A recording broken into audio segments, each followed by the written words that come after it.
Pero lo mismo aplauso al final. Vamos a hacer primero una rápida revisión de lo que es el sistema inmunológico. Inmunología es un curso que usted va a llevar más adelante, es todo un curso, ¿no? Es todo un libro. En media hora voy a tratar de resumir lo más importante de lo que es el sistema inmunológico. Después vamos a hablar ya un poco más extensamente de lo que es los órganos linfóides. Cuando hablamos del sistema inmunológico nos referimos a los mecanismos que tiene nuestro organismo, nuestro cuerpo, para defenderse contra las invasiones, si queremos llamarlo, ¿no? Bien sea de bacterias, de virus o incluso de cuerpos extraños, ¿no? Para lo cual el organismo ha creado líneas de defensa, ¿no? Y desde que uno nace tiene ya su propia defensa innata, o sea, su propia inmunidad innata. Después, cuando ya nace, con el tiempo va adquiriendo otro tipo de inmunidad que es la adaptativa, ¿no? Que es la adquirida, que es la que realmente da una respuesta mucho más específica. Entonces, desde ese punto de vista, hay mecanismos como está puesto ahí, lo que es esto, mecanismos innatos o mecanismos adquiridos, ¿no? Los mecanismos innatos pueden ser a través de lo que son mecanismos externos o mecanismos internos. Existen barreras físicas, químicas y la flora autóctona, como por ejemplo en el tubo intestinal, que hace que evite el ingreso de gérmenes patógenos, ¿no? Y hay mecanismos innatos internos que son a través de algunas células, como pueden ser los macrófagos, los neutrófilos y algunos macromoléculas como interferón, como complemento, que dan una respuesta inespecífica, o sea, responden por igual a sea una bacteria, sea un virus, sea un cuerpo extraño, no diferencian cuál es cuál. Ya después uno adquiere lo que se llama el mecanismo ya adquirido, ¿no? Ya con células mucho más específicas, que pueden ser los linfocitos, y en algunos casos esos van a producir citoquinas, van a producir anticuerpos dependiendo de cuál linfocito nos estamos refiriendo. Entonces la primera línea de defensa es la barrera epitelial. La segunda y la tercera línea está dada por el sistema inmunitario innato o natural, ¿no? Que es en específico, como estaba diciendo, donde intervienen macrófagos, neutrófilos, células asesinas naturales, como estaba viendo acá, ¿no? Cada una de ellas cumple funciones importantes. Y este cuadro es también para decir lo mismo, ¿no? Que los mecanismos externos, los mecanismos internos, las barreras físicas como la piel, ¿no? Recuerden que la piel y todas las mucosas, los epitelios de los órganos internos son la primera línea. Es lo primero que tiene que, con lo que se enfrenta una bacteria, un cuerpo extraño, un antígeno. Tal es así que en esos epitelios vamos a encontrar células específicas para responder a ese ataque inicial, ¿no? Barreras químicas como el moco, por ejemplo, ¿no? Y en algunos mucosas vamos a encontrar abundante moco, que es una capa protectora de alguna manera y que atrapa gérmenes, ¿no? Y ahí fácilmente puede ser movilizada por los hilos, por ejemplo. Las lágrimas y las salivas, ¿no? Todo esto también es un medio líquido que nos permite igualmente permanentemente estar limpiando las cavidades, en el caso de las lágrimas del ojo, en el caso de la boca, la saliva, ¿no? La flora autóctona, como le estaba diciendo, a nivel intestinal, con los mecanismos internos, las células asesinas naturales. Estas células, como vamos a ver más adelante, son unas células que responden de manera inespecífica y lo que hacen es destruir virus y también destruyen células tumorales, ¿no? que es algo importante como respuesta inmunológica. Un comentario muy breve. Últimamente, en los últimos tiempos, el mejor tratamiento que está habiendo para el cáncer ya no es a través de drogas quimioterápicas, sino es a través del sistema inmunológico. O sea, atacar a esas células a través del sistema inmunológico. Y una de esas células, uno de los mecanismos es a través de estas células. El sistema inmunitario adaptativo adquirido ya tiene propiedades de especificidad, diversidad, memoria, reconocimiento propio y no propio, y las células que intervienen son células, los linfocitos B, que después se convierten en células plasmáticas que producen anticuerpos, y los linfocitos T, que pueden ser CD4, pueden ser CD8, ¿no? Y cada uno de ellos cumple funciones importantes. Últimamente se le ha dado mucha importancia a los linfocitos, estos son los citotóxicos, por unos linfocitos que se llaman supresores o linfocitos reguladores, ¿no? Estos linfocitos son las que en algunas situaciones donde de autoinmunidad, por ejemplo, hace que se regule, que se suprima las respuestas exageradas que pueden ocurrir, ¿no? Cuando hay alteración de estas células, pues surgen enfermedades autoinmunes, ¿no?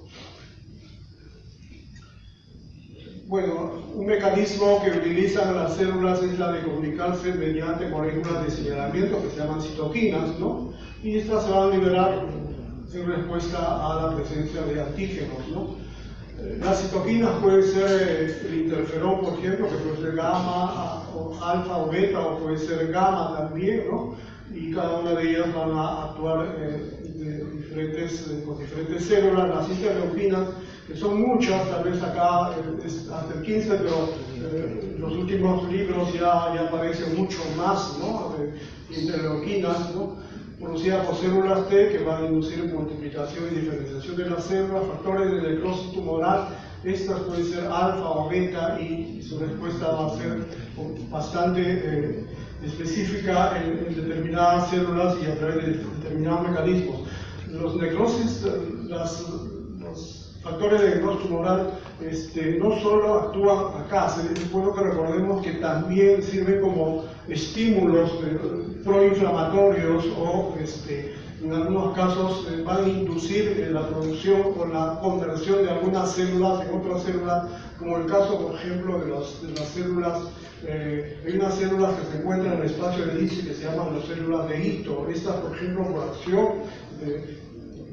las células de Kupffer producen un factor de necrosis tumoral y estas van a hacer que la célula esta que normalmente almacena solo grasa y vitamina A se convierta en miofibroblastos y empiecen a producir colágeno tipo 1 y se inicia toda la fibrosis del hígado. Entonces la respuesta inmunitaria puede ser de tipo humoral o puede ser de tipo celular. Humoral cuando se refiere a linfocitos B y estos se convierten en células plasmáticas y van a empezar a producir anticuerpos que mayormente actúan sobre bacterias, ¿no? Mientras que las de respuesta celular a través de linfocitos T y estas mayormente actúan sobre virus y bacterias que producen enfermedades crónicas como por ejemplo la tuberculosis, como la lepra. Este es un esquema solamente para que vean cómo es un anticuerpo. Ustedes deben saber mucho más o no sé, todavía no han visto esto, pero como ven ustedes tiene una parte variable, una parte constante, tiene los enlaces, ¿no? Y hay una zona pues que es la que se va a unir al antígeno.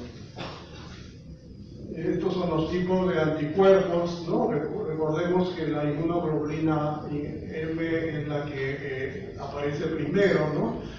Y después la inmunoglobulina G ya es respuesta a una infección o una inflamación y es la única que atraviesa la placenta. La inmunoglobulina A es una inmunoglobulina que se encuentra más en las secreciones, ¿verdad? Y cuando está en las secreciones hay células que van a producir una porción secretora que es la que necesariamente se tiene que unir esta inmunoglobulina A para que de esa manera no puedan ser degradadas fácilmente.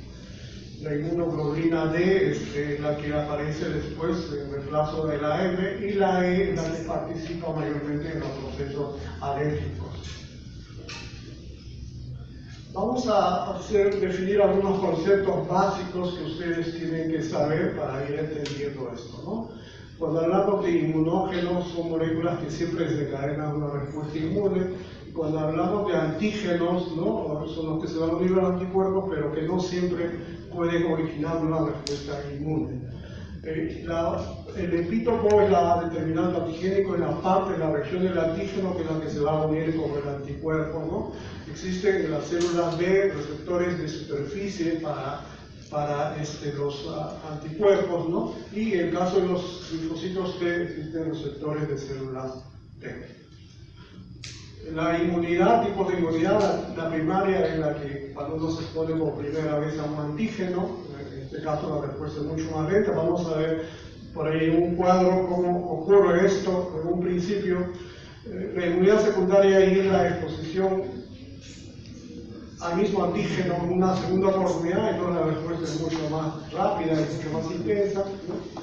Cuando una persona nace, tanto sus linfocitos T como linfocitos B son vírgenes, ¿no? Hay un término en inglés que define mejor esto, ¿no? Y después ya cuando entran en contacto con el antígeno empiezan a proliferar y van a formar una serie de células ya que son efectoras y de respuesta específica al antígeno que es la que ha estimulado todo este cambio, ¿no? La tolerancia inmunológica es un concepto muy importante que tienen que tener ustedes bien claro, ¿no? Cuando son propias, las macromoléculas no son consideradas antígenos y por lo tanto no desencadenan una respuesta inmunológica. Es lo que les decía, ¿no? Cuando por ahí las células T reguladoras sufren algún tipo de alteración o reducción en su número, hace que nuestro organismo empiece a desconocer a sus propias células y empiece a formar anticuerpos o formar linfoquinas contra esas células y se inicia la respuesta inmune. Recuerden también los casos de trasplante de órganos, como el caso de los riñones, del hígado, del corazón. Se requiere que esta tolerancia inmunológica, que esta respuesta sea atenuada en un primer momento, ¿no? Porque si no puede ocurrir el rechazo. El rechazo puede ser agudo, puede ser crónico, y lo que se trata de evitar en un primer momento, a pesar de que se ha hecho todo el estudio de histocompatibilidad para ver si es que realmente puede o no aceptar a ese donante, que son mayormente familiares, hace que últimamente se usan mucho donantes cadavéricos también, ¿no? En estos casos es justamente donde hay que cuidar esto del rechazo y bajar un poco la respuesta, ¿no? Utilizando inmunosupresores para que persista el órgano y no sea rechazado. Bueno, entonces vamos a hablar de las células inmunológicas. Cuando ya hagamos la otra parte vamos a mencionarlo ya mucho más rápidamente, ¿ya? Entonces existen los linfocitos B, los linfocitos T, existen las células asesinas naturales, existen las células detectadoras de antígenos, entonces son las principales células inmunológicas. Los linfocitos B son linfocitos pequeños, ¿no? Recuerden que todos los linfocitos se forman en la médula ósea. En el caso de los linfocitos B, estas salen ya convertidos en linfocitos B, si queremos ya con su título de linfocitos B. No requieren de ningún órgano para convertirse en linfocitos T, como si ocurre con los linfocitos T. Los linfocitos T requieren ir al timo, ¿no? Para adquirir su título de linfocitos T. Entonces, esto es lo que les decía, cómo se activa frente al antígeno por lo que se llama un mecanismo de transformación blástica, ¿no? Que vamos a ver en un cuadro siguiente. Entonces, frente a un antígeno, puede haber situaciones donde se presenta o no se presenta el antígeno, ¿no? Hace que las células, los linfocitos B, que eran maduros, van a empezar a proliferar, ¿no? Van a empezar a proliferar y van a formar dos clonas de células. Unas que se van a convertir en células plasmáticas y otras se van a convertir en células de memoria. Eso es lo que ocurre cuando ya vamos a ver una estructura que se llama los folículos linfoides, cuando se forma el centro germinativo, ¿no? Esto es lo mismo, los linfocitos B, las células B, ¿no? Van a recibir el antígeno, estos con participación de lo que se llaman los complejos de histocompatibilidad clase 2, hace que estas actúen sobre las células B y después sobre los linfocitos T, y estas van a inducir a los linfocitos B a lo que es una transformación blástica. ¿Qué significa esto? Que de células maduras se convierten en células inmaduras y se les llama linfoblastos.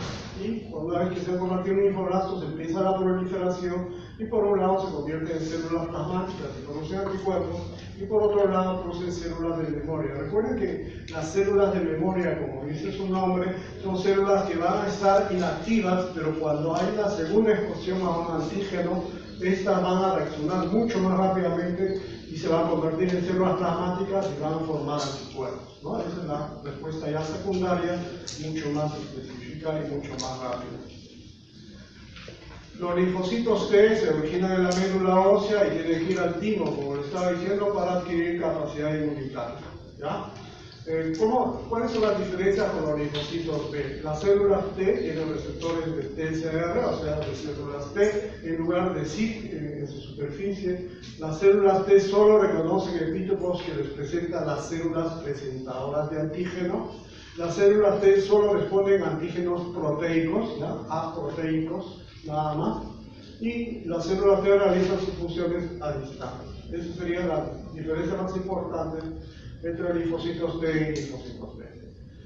Los receptores de superficie de los TCR la que van a unirse con los antígenos, ¿no? Y van a empezar a expresar grupos de proteína de diferenciación, los famosos CD. Ustedes han escuchado los CD4, CD8, ¿no es cierto? Y ahí está los receptores se van a unir primero a un CD3, ¿no? Para formar un complejo TCR-CD3. Y de acuerdo a eso se puede clasificar en dos tipos. Los células TCR2 positivo, que expresan cadena alfa y beta, ¿no? Y son los que la mayoría, el 90% de los linfocitos en la sangre. Los TCR1 positivo expresan las cadenas gamma y delta y son solamente el 10%, y estas abundan en los tejidos linfóleos asociados a la glucosa y cumplen funciones más citotóxicas. Los TCR solo pueden reconocer un epítopo si es un polipéptido, ¿no? Si no acabamos de decir que es la proteína. Y si el epítopo se une a una molécula de complejo mayor de histocompatibilidad, los MHC, ¿no? Los MHC son de dos tipos. La molécula de histocompatibilidad son de dos tipos. Clase 1 la vamos a encontrar en todas las células nucleadas, ¿no? Y estos son para antígenos intracelulares, virus, antígenos tumorales, reconocimiento por linfocitos CD8. Lo de clase 2 se encuentra solamente en las células presentadoras de antígeno, en las células epiteliales, reticulares del timo y las células endoteliales, ¿no? Y son competentes para proteínas extracelulares, incluso intracelulares, bacterias, y reconocimiento por linfocitos CD4, CD8, ¿no? Recuerden bien, las moléculas MHC son únicas de cada individuo, o sea, los estudios de inmunohistocompatibilidad justamente tienen que ver con esto, y para que se active, la célula T debe reconocer no solo el epítopo extraño, sino también la molécula MHC como propia, ¿no? Si una célula T reconoce el epítopo, pero no la molécula MHC, no se estimula. Es importante la participación de estas moléculas para el reconocimiento, ¿no? Esto es lo mismo, está expresado acá con relación a esto, ¿no?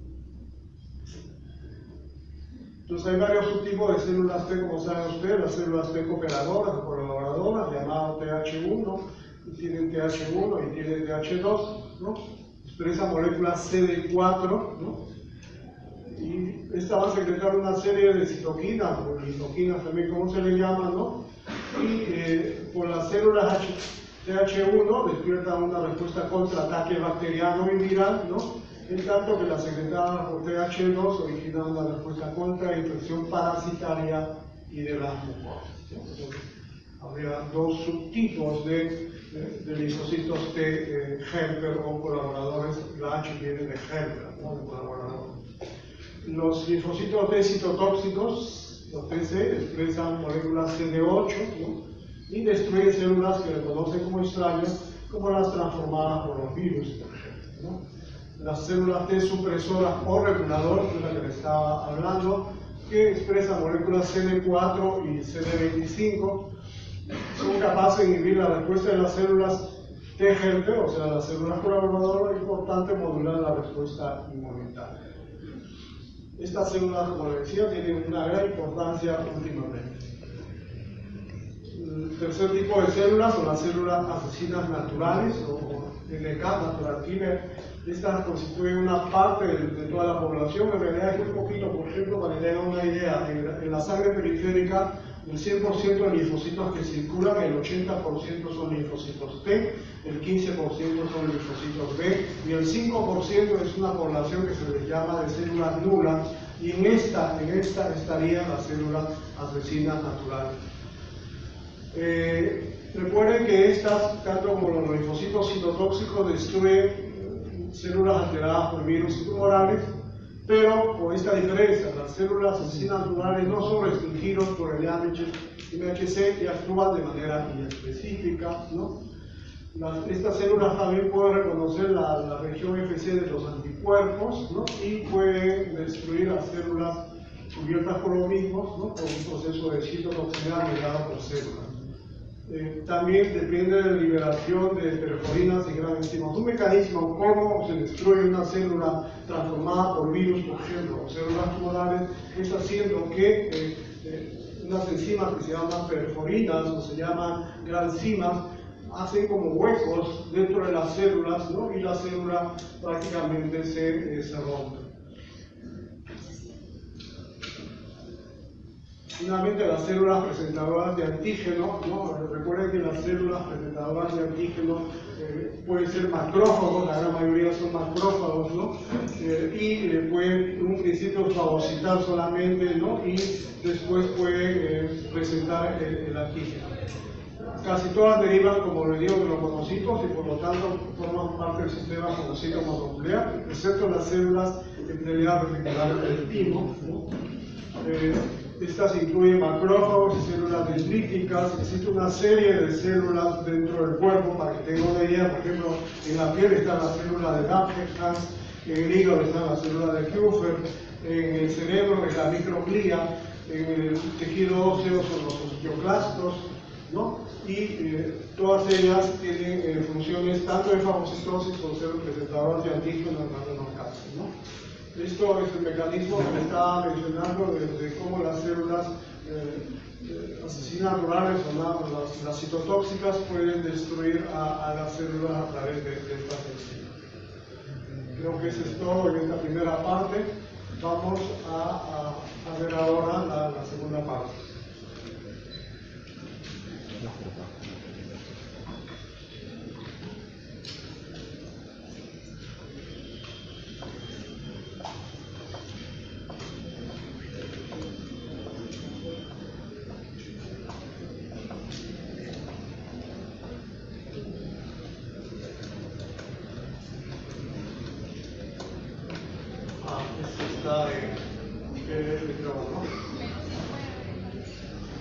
Dejaremos seguir nomás, ahí lo que dice pantalla.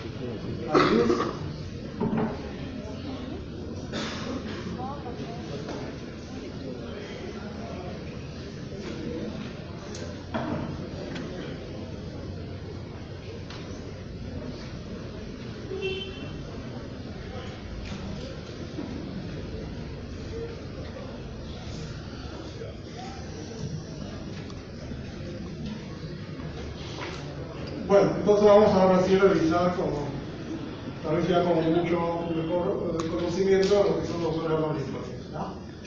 Hay dos maneras de clasificar los órganos linfáticos. Uno, como si están encapsulados, o están encapsulados, ¿no? Es una clasificación muy simple. Los órganos encapsulados son el ganglio linfático, el vaso y el timo. Y los no encapsulados son la amígdala, palatina, lingual, la faringe, apéndice fecal, la placa de Peyer y todos los tejidos linfoideos asociados a las mucosas, ¿no? Acá estamos viendo los esquemas de toda la red, ¿no? que existe a nivel linfático. Esta clasificación tal vez es mucho más importante, ¿no? La de los órganos linfoides, ¿son primarios o son secundarios? Los primarios son la médula ósea y el timo, y los secundarios son todo el resto, o sea, el ganglio linfático, el vaso, el apéndice fecal, las amígdalas, las placas de Peyer y todos los tejidos linfoideos asociados a la mucosa. Primer concepto, todos los órganos linfoides producen linfocitos. todos los órganos linfoides producen linfocitos. O sea, no solo la médula ósea produce linfocitos, es lo que debemos decir de otra manera. Todos los órganos linfoides, tanto primarios como secundarios, centrales o periféricos, producen linfocitos. ¿Ya? Pues ahí no está la diferencia. ¿En qué está la diferencia entre un órgano linfoide primario y un secundario? El órgano primario, como la médula ósea y el timo, en esos órganos no hay respuesta inmunológica, no hay respuesta inmune. Frente a un antígeno no responden inmunológicamente, por lo tanto son antígenos independientes, si queremos llamarlo. No así los órganos secundarios o reactivos, también como se le llama, o periféricos. Estos órganos, frente a un antígeno, reaccionan con una respuesta inmune. Hemos visto un tipo de respuesta a propósito de los linfocitos B, por ejemplo, ¿no? Entonces eso sería, y por lo tanto son antígenos dependientes, ¿no? Un mecanismo, ¿cómo responden estos órganos secundarios al antígeno? Es formando el centro germinativo. Esta estructura que ven acá ustedes, el que se llama nódulo linfático o folículo linfoide, en un inicio, cuando nace la persona, se le llama folículo linfático primario, o sea, un nódulo linfático primario. Es una estructura redonda, muy pequeña, que solo está formada por linfocitos pequeños que son linfocitos B, ¿ya? Linfocitos B. Cuando nace el niño, se expone a los gérmenes, a las bacterias, a los cuerpos extraños, este folículo linfoide primario se convierte en un folículo linfoide secundario y forma el centro germinativo, ¿ya? Y eso es en respuesta al antígeno. Entonces, ¿qué es lo que ocurre? Estos linfocitos B maduros que están en la periferia se meten hacia la parte central y se transforman, sufren un cambio de desdiferenciación blástica. La desdiferenciación blástica es cuando un linfocito maduro se convierte en inmaduro, ¿no? Y en este caso se les llama linfoblastos, se les llama inmunoblastos o centroblastos, cualquiera de esos nombres. Empiezan a proliferar, tiene citoplasma mucho más amplio, por eso se ve mucho más claro, ¿no? Empiezan a proliferar y formar las dos clonas que les mencioné. Por un lado, para formar linfocitos B, que se van a convertir en células plasmáticas, y por otro lado, para convertirse en células de memoria. Entonces, cuando a mí me pregunten cuál es la célula, cuál tipo de linfocito predomina en un folículo linfoide, yo voy a decir los linfocitos B, ¿ya? Los linfocitos. Sin embargo, en este centro germinativo vamos a ver nosotros la presencia de uno que otros linfocitos T helper, ¿ya? Los linfocitos T helper. Y la función que tendrían estos linfocitos T helper sería la de estimular esta desdiferenciación blástica, ¿ya? Hay una enfermedad, como saben ustedes, que es el SIDA, ¿no? El SIDA es una enfermedad donde se comprometen tanto o inicialmente, principalmente, los linfocitos T, ¿no? Una gran disminución del CD4, ¿no? CD4 sobre todo, y la respuesta va a ser que estas personas, al bajar su respuesta inmune, sobre todo linfocitos T helper, hace que tenga más propensión a tener infecciones por virus y por bacterias de crecimiento largo, ¿no? Pero sin embargo, con el tiempo, al disminuir los CD4, va a haber también una alteración de la respuesta humoral, o sea, la respuesta de linfocitos B a través de anticuerpos. Entonces, igual pueden sufrir el riesgo de tener cualquier infección bacteriana. En este centro germinativo, como ven ustedes, aparte de haber las células plásticas, vamos a encontrar unas células, los macrófagos. Estos macrófagos grandes se les llaman macrófagos tenibles, y también unas células dendríticas foliculares, ¿no? Estas tendrían una característica, que no son presentadoras de antígeno, porque carecen de moléculas MHC2, ¿ya? Esto es como una particularidad, si queremos llamarle, que solo lo vemos en esas células dendríticas. Esta es una imagen mucho más grande de cómo es un centro germinativo, y vemos la gran cantidad de células inmaduras.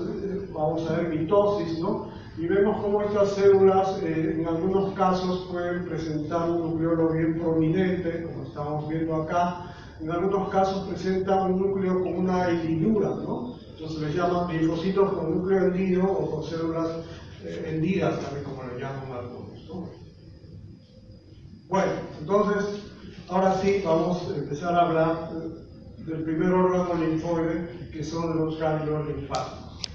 Los ganglios linfáticos son una serie de órganos linfoides que los encontramos casi en todo el cuerpo, formando grupos ganglionares, ¿no? Una cadena de ganglionar y de vías linfáticas.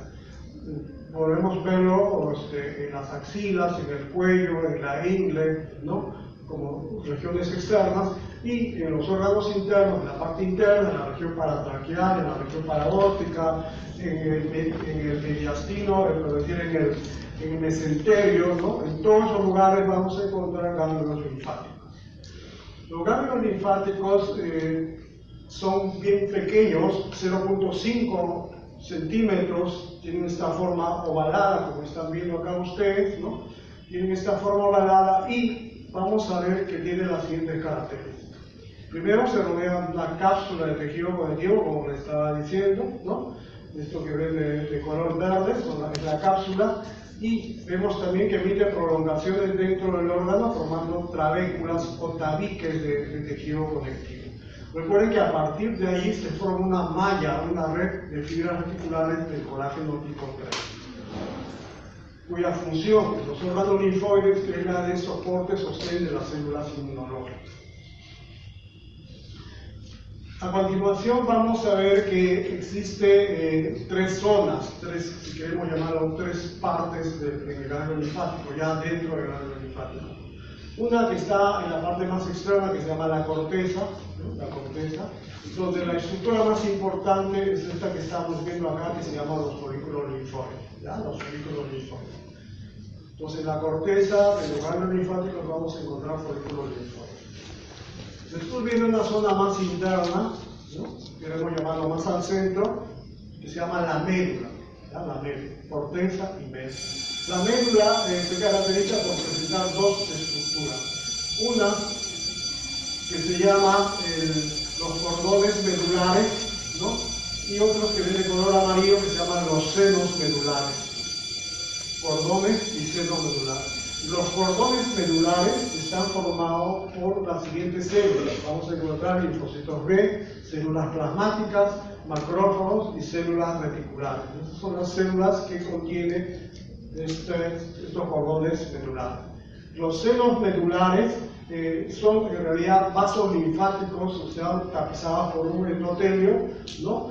Y contienen linfa, o sea, circula. Recuerden que el ganglio linfático circula linfa.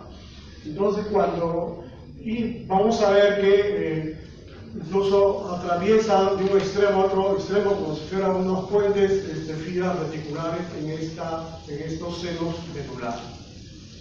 Entre la corteza y la médula existe una zona que es esta que estoy delimitando con el puntero, que se llama la paracorteza o la zona paracortical, ¿ya? La paracorteza o la zona paracortical. ¿Qué tiene de interesante esta zona? ¿Cuál es la importancia que tiene esta zona? Esta zona es la zona donde vamos a encontrar linfocitos T, ¿ya? Linfocitos T. Por eso se le llama también timo dependiente.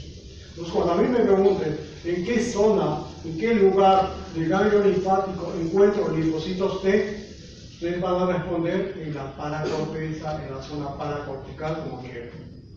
Recuerden que en los folículos linfoides predominan linfocitos B, ¿cierto? Predominan linfocitos B.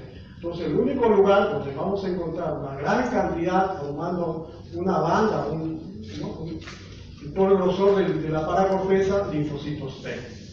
Linfocitos T. Vamos a encontrar también células dendríticas, ¿no? Interdigitantes, se llaman así, son células presentadoras de antígeno.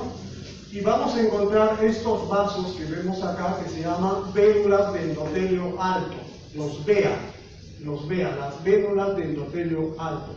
Ustedes recuerdan que las vénulas o los vasos sanguíneos están tapizadas por una capa de células endoteliales que son planas, ¿no es cierto? Son células planas. Pero en este caso, estas células endoteliales van a ser cúbicas, si queremos exagerar un poco más altas, como estamos viendo acá. Las vénulas de endotelio alto en el ganglio linfático cumplen una función muy importante. Es el lugar por donde ingresan los linfocitos B y los linfocitos T al ganglio linfático.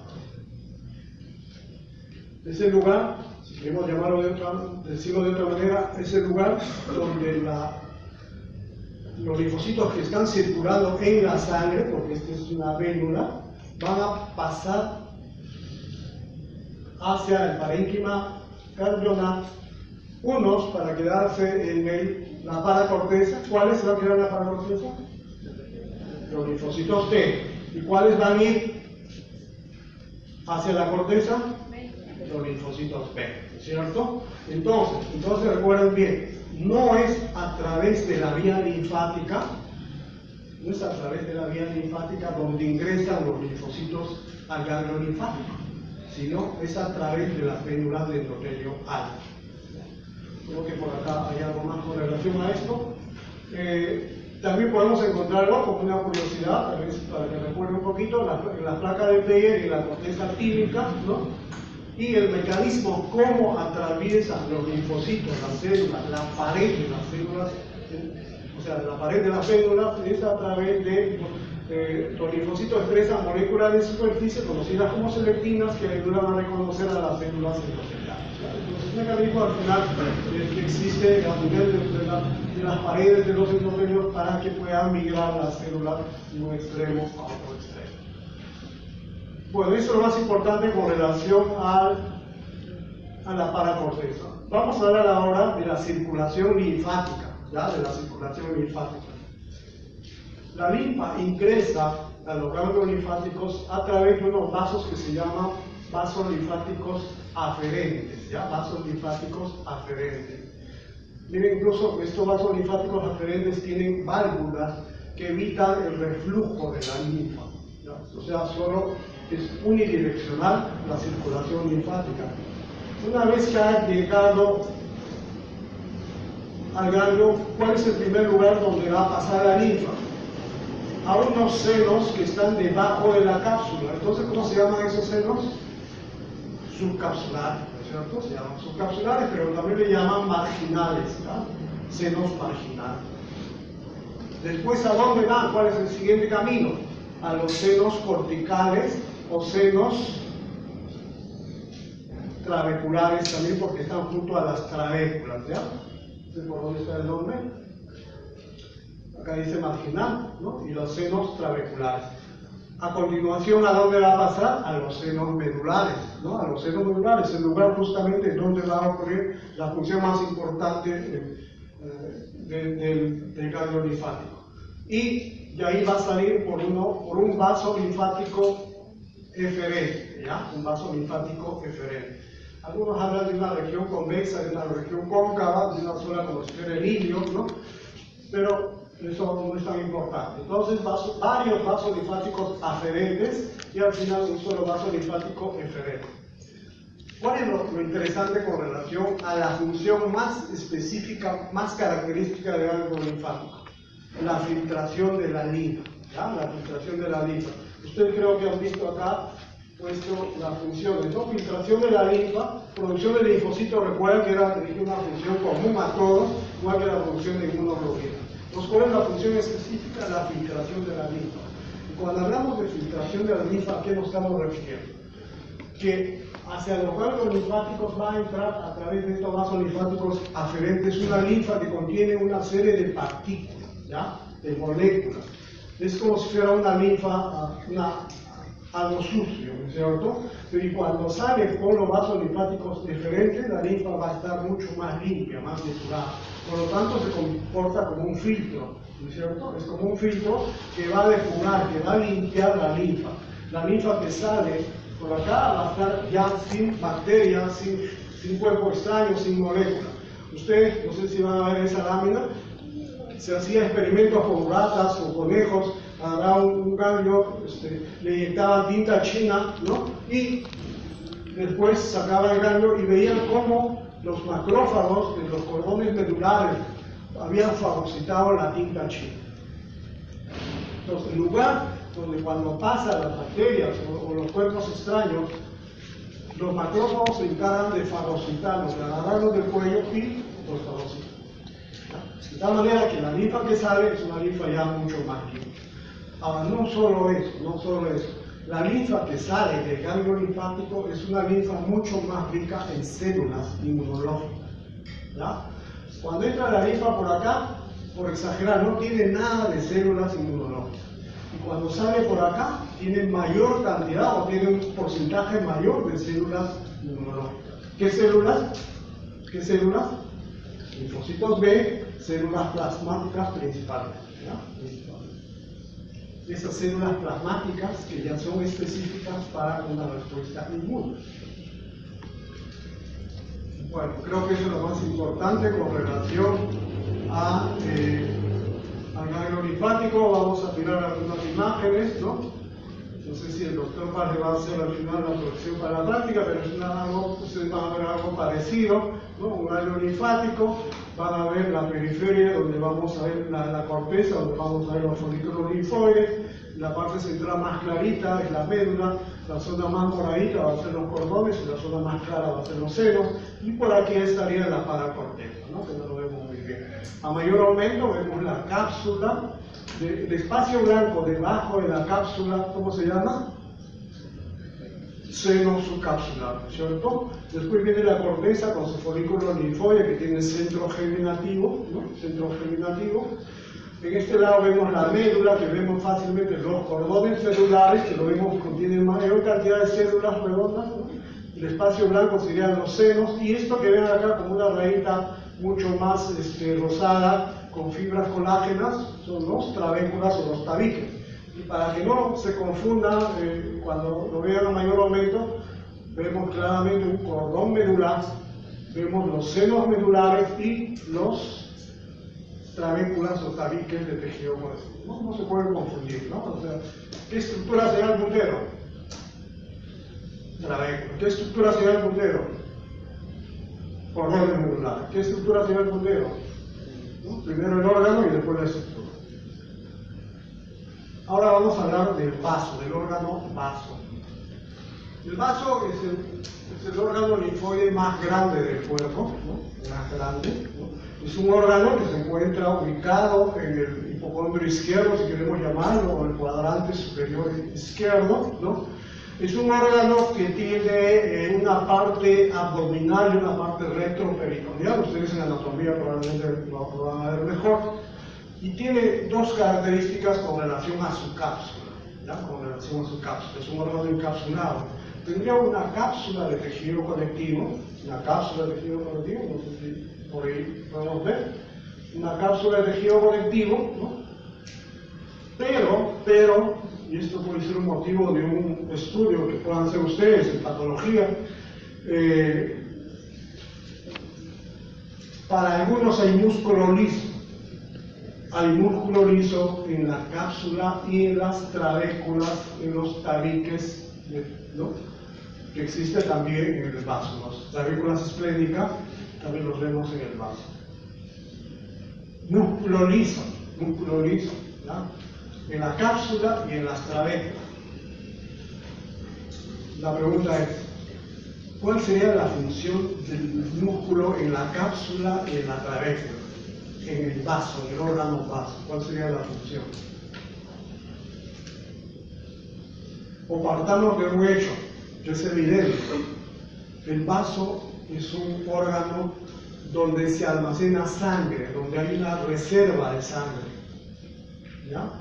No es como una bolsa de sangre, ¿no? Pero hay cierta cantidad de sangre en el vaso. Dicho esto, cuando se contrae el vaso por contracción del músculo liso, ¿qué es lo que va a hacer? Es como si estuviéramos exprimiendo un limón y va a salir mayor cantidad de sangre, ¿cierto? Mayor cantidad de sangre. En algunas situaciones donde hay necesidad de que el vaso expulse mayor cantidad de sangre. Por ejemplo, ¿cuáles pueden ser esas situaciones? Cuando una persona acaba de tener un accidente y está perdiendo sangre, tiene una hemorragia, se le está bajando la presión arterial, ¿no? Hasta que se desmaya, se pone pálido, ustedes lo ven tirado ahí en el piso. ¿Cuál sería la maniobra que ustedes deberían de hacer para ayudarle un poquito? Así como algunos le ponen la cabeza más abajo y los pies arriba, ¿no? ¿Cuál sería la maniobra que le podría ayudar un poquito más? ¿No? Sí, ustedes hacen un curso de primeros auxilios, creo, ¿no? En un curso de verano, creo, hacen. ¿Cuál sería? Hay una maniobra donde tú le levantas las piernas y se lo doblas en el abdomen. ¿Ya? Y al hacer eso, le estás ayudando un poco a comprimir el vaso. ¿Ya? Comprimir el vaso. Lo que pasa, como les digo, todavía no hay estudios muy claros si es que el vaso humano tiene músculo liso en sus paredes. ¿Ya? En algunos animales sí es una gran reserva de sangre. ¿Ya? Eso como funciones del vaso no he puesto lugar donde se almacena sangre, ¿no? Entonces, pero sería bueno hacer un estudio, ¿no? A ver, comparar, buscar primero en animales si hay. Porque hay una coloración especial que ustedes van a ver, ¿no? Hacen una triclómica de mármol y van a diferenciar. Azul se tiñe, de azul se tiñe el tejido conectivo y de rojo se tiñe la célula muscular. Entonces fácilmente pueden ver si es que hay o no hay músculo liso en la cápsula. Bueno, entonces eso, un primer comentario con relación a esto. El vaso, ya no hablamos en el vaso de corteza ni de médula, vamos a hablar de pulpa blanca y pulpa roja, ¿ya? Pulpa blanca y pulpa roja. ¿Y a qué se debe ese nombre de pulpa blanca y pulpa roja? Se debe a lo siguiente: cuando agarramos el vaso de fresco en una necropsia, en una autopsia, lo cortamos por la mitad, como un pan, y lo primero que vamos a ver es, al partirlo por la mitad, ¿qué cosa? Que sale abundante sangre, ¿no? Que sale gran cantidad de sangre. Lo secamos con una esponja, ¿no? Y cuando ya está más limpiecito, vamos a ver en un